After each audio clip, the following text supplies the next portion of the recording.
Hello friends, কেমন আছো তোমরা সবাই? আমার আরেকটি নতুন ভিডিওতে তোমাদেরকে জানাই স্বাগত।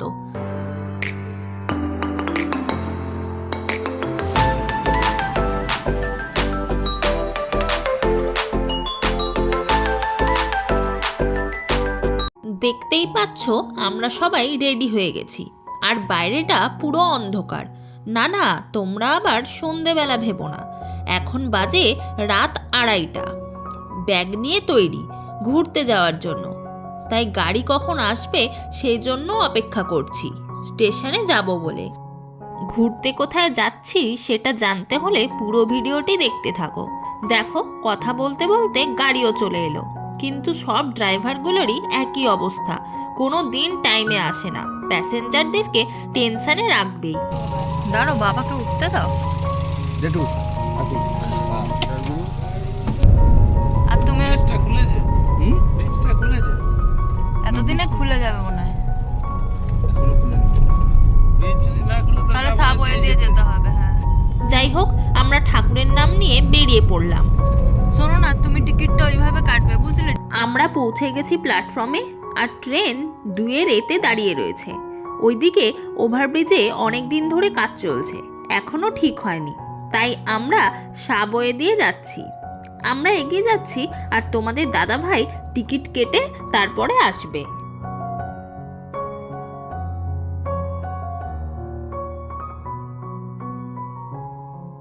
আমরা ঠিক সময় মতো ট্রেন পেয়েও গেলাম, তবে যেটা ভেবেছিলাম তার উল্টো হয়েছে। ভেবেছিলাম ট্রেনটা হয়তো ফাঁকা থাকবে, ও বাবা, এ তো দেখছি প্রচুর লোকজন। আসলে ভোরের প্রথম ট্রেন, সেই জন্য। আর ট্রেনে উঠে সবাই চা খেয়ে নিল, আর আমি এক ঘুম দিয়ে দিলাম। তারপর দেখি নতুন বন্দে ভারত এক্সপ্রেসের সাথে সাথে আমরাও হাওড়ায় ঢুকছি। ঘড়িতে বাজে 6:10, আর আমরা পৌঁছে গেলাম হাওড়া স্টেশনে। কুয়াশায় চারিদিক সাদা হয়ে আছে, আর আমরা এগিয়ে চললাম আমাদের নেক্সট গন্তব্য শিয়ালদা স্টেশন।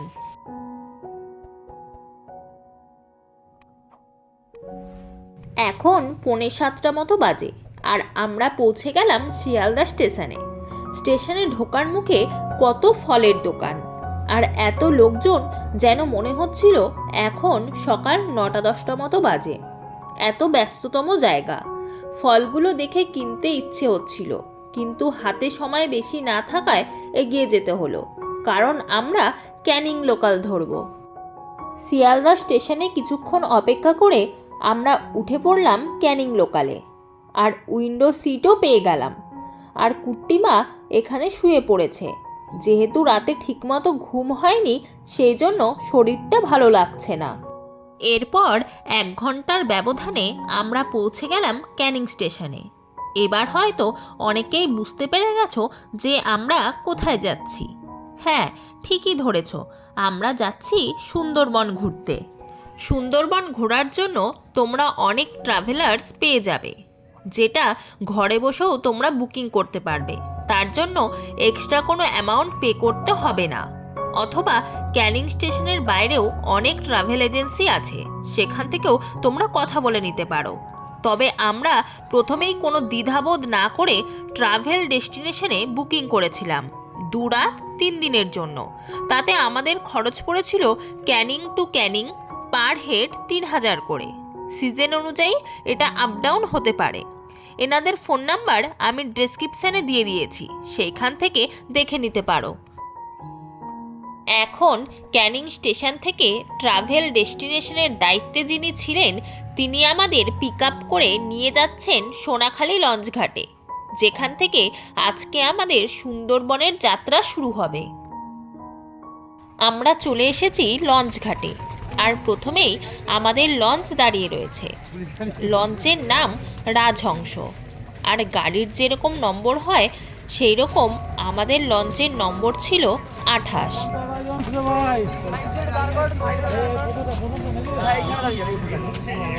এরপর আমরা লঞ্চে উঠে পড়লাম, আর প্রথমেই চলে এলাম লঞ্চের নিচে, কারণ একেবারে লাগেজগুলো রেখে তারপর উপরে যাব।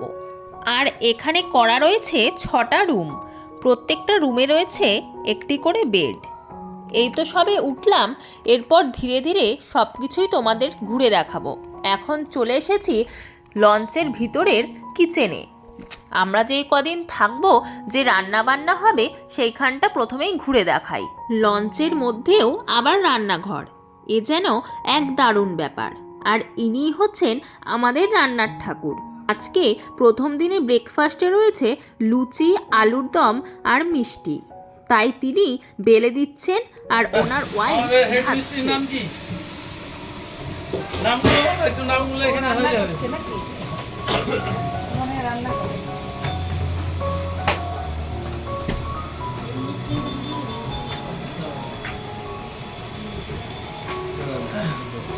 চলো, এই যে এইটা দিয়ে আবার ওদের উপরে উঠা যায় না। হ্যাঁ, ওই যে আমরা ওইখান থেকে এতটা ঘুরবো না। এটা মানে আমুদি মাছ না? ও এইটাই আমুদি মাছ, ওই যে যেটা ওরা লিখেছে মাথা ফেলে দিয়েছে, বুঝেছো? এইটাই এই আমরা কজন লুচি খান না? একজন। এটা এই যে তপসে বলো বা বলো ওইটা আমুদি একটু আরেকটু ছোট হয় না? হেভি লাগলো কিন্তু। এখন বমিটা কমেছে তো? হ্যাঁ, এখন কমে গেছে। না সত্যি এখন করতে পারে। এখন একটু বমিটা কমে গেছে। না নামগুলো নিয়ে নাও।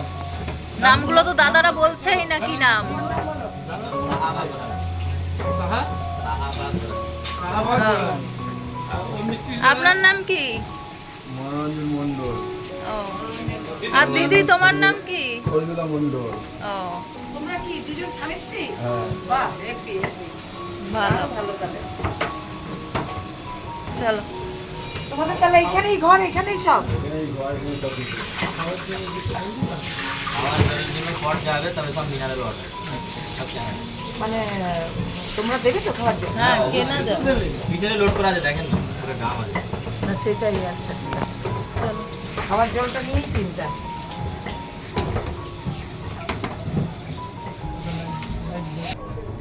Life jacket life jacket. আচ্ছা এটা কি লক করে দিবে তো নাকি? না, ওরকম লকের সিস্টেম নেই। একদম ঘরের মতো তোমার হ্যান্ড ওয়াশ, আয়না, ড্রেসিং টেবিল, একদম সাজোগুজো। লকের কোনো সিস্টেম।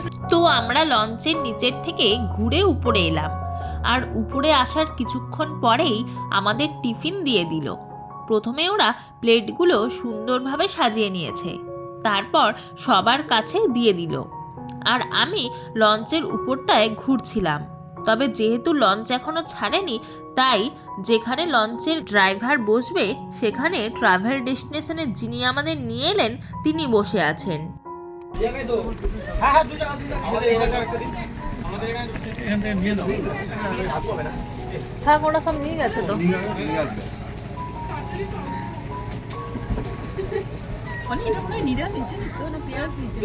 কে জানে? না নিরামিষ হবে না। এখনো লঞ্চ ছাড়েনি, তার আগেই আমাদের সবাইকে টিফিন দিয়ে দিল। 3টে করে লুচি, আলুর দম আর 1টা করে নলেন গুড়ের রসগোল্লা। 3টে দিয়েছে বলে এই নয় যে পরে আর নেওয়া যাবে না, অবশ্যই নেওয়া যাবে, তবে রসগোল্লা বাদে। তো ভালোই হলো সকালের টিফিন। এরপর আমাদের লঞ্চ ছেড়ে দিল। আজকে 2টো জায়গা আমাদের ঘোরাবে।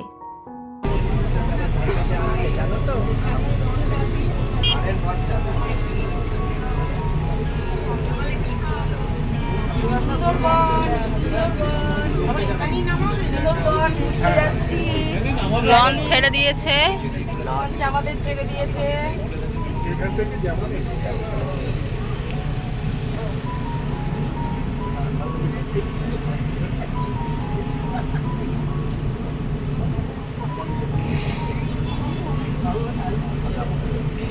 আমরা অনেকটা চলে এসেছি। চারিদিকে শুধু জল আর জল, যেই দিকেই তাকাই সেই দিকেই শুধু জল দেখা যায়। আমরা যে ছোটবেলায় পড়েছি পৃথিবীতে 3 ভাগ জল আর 1 ভাগ স্থল, এই সব জায়গায় এলে তা ভালোভাবে অনুভব করা যায়। ফিল্মস্টারের মালপত্র জায়গা আমাদের এখন ব্রেকফাস্ট খাওয়ার পর আমুদি মাছ ভেজে দিয়েছে, সেটাই এখন খাওয়া চলছে সস দিয়ে। সস দিয়ে। দারুণ টেস্ট। এই যে নিরামিষ আমুদি মাছ আমার হাতে। আমাদের মাছ হইতে বঞ্চিত।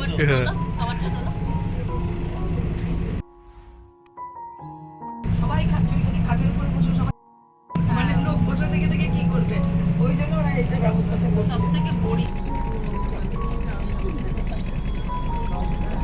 গেছে না ব্লগার ফটো তুলতে, ডাকছে বাবা, তাকাও। মুড়ির প্যাকেটটা নিয়ে না দিলে সেই পুরির মতো। পান করি এগুলো। হ্যাঁ, খাবে। দারুণ, অনেক না, এই যে অনেক দূরে। না না এগুলো পান করি। সিজারেই আছে।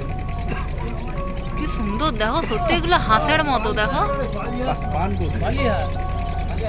বালিহাঁস, হ্যাঁ, হ্যাঁ, ছোটগুলো এরকম লাগছে, পান করি না। ছোটগুলো কি বড় বড় না? সুন্দর লাগছে। যেগুলো ভাস ওইগুলো তো আমি- না ছোট ছোট। কি দারুণ। সবাই কি আছে?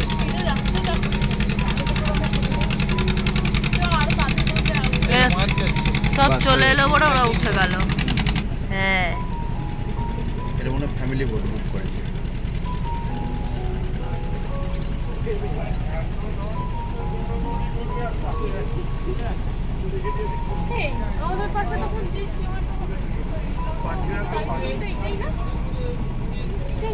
ওই দেখো একই রকম আসছি কিন্তু বেঁকে বেঁকে যাচ্ছি, নদীটা দেখো একই। হ্যাঁ তো। আমরা চলে এলাম আমাদের প্রথম স্টপেজ গোসাবাতে। এইখানেই দুটো জায়গা দেখব, বেকন বাংলো আর হ্যামিল্টন সাহেবের বাংলো। তাই সবাই এখানে নেমে পড়েছি।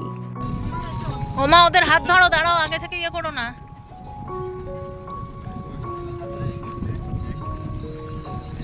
খাঁজটাতে পা দেবে তো, খাঁজটা দিয়ে রেখেছে ওরা, খাজে পা দাও।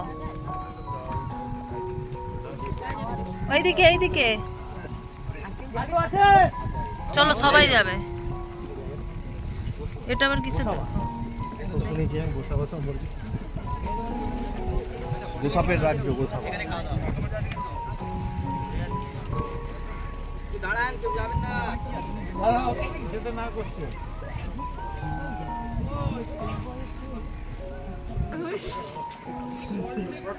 আগের নিচ্ছে, পিছনে নিচ্ছে। আমরা পৌঁছে গেছি দক্ষিণ 24 পরগনা জেলার গোসাবা অঞ্চলে। আর প্রথমেই দেখে নেব স্যার ড্যানিয়েল হ্যামিল্টনের বাংলো এবং ওনার সম্পর্কে জানাবো কিছু কথা।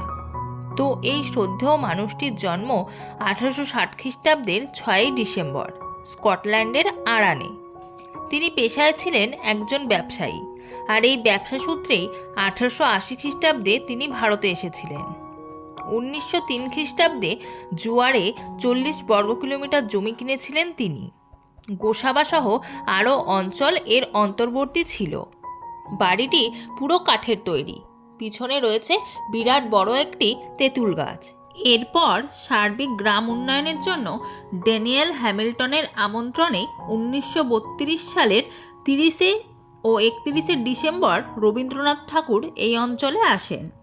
এখন আমরা দেখব রবীন্দ্রনাথ ঠাকুরের বেকন বাংলো। গোসাবার মেন ফেরিঘাট হয়ে সোজাসুজি চলে এসেছি বেকন বাংলোর সামনে। আর এইখানকার প্রবেশ মূল্য জনপ্রতি 5 টাকা, যেটা তোমাদেরকেই দিতে হবে। যে ট্যুরের সাথে যাবে তারা আগে থেকেই এই ব্যাপারে কথা বলে নেবে। এরপর আমরা চলে এলাম ভিতরে। রবীন্দ্রনাথ ঠাকুর 1918 থেকে 1932 সাল পর্যন্ত গ্রামবাসীদের জন্য সমবায় সমিতি, ধান, সবজি, ফলের খামার, সমবায় ধান বিক্রয় কমিটি গঠন করেন, কেন্দ্রীয় সমবায় ব্যাংক চালু করেন এবং রাইস মিল প্রতিষ্ঠা করেন। 1932 সালে তিনি সমবায় পুনর্গঠন কেন্দ্র চালু করেন ও 1933 খ্রিস্টাব্দে তিনি গোসাবার গ্রামবাসীদের কাছে 1 টাকার নোট শো করেন। চলো এখন আমরা পুরোটা ঘুরে দেখব। প্রথমে ঢুকতেই বাঁদিকে রয়েছে রবীন্দ্রনাথ ঠাকুর ও ড্যানিয়েল হ্যামিল্টনের মূর্তি। ডান দিকে রয়েছে বাচ্চাদের জন্য দোলনা ও গ্রামবাসীদের মূর্তি। এরপর রাস্তা ধরে এলে বাঁদিকে রয়েছে বেকন বাংলো। এটিও পুরোটাই কাঠের তৈরি, উপরের ছাদটা রয়েছে টিনের, তবে চারিদিকটা পরিষ্কার পরিচ্ছন্ন। কিন্তু বাংলোর ভিতরটা দেখলাম কিছুই নেই, শুধু ঘরটাই রয়েছে আর চারিদিকটা ঘিরে রেখেছে গাছপালায়।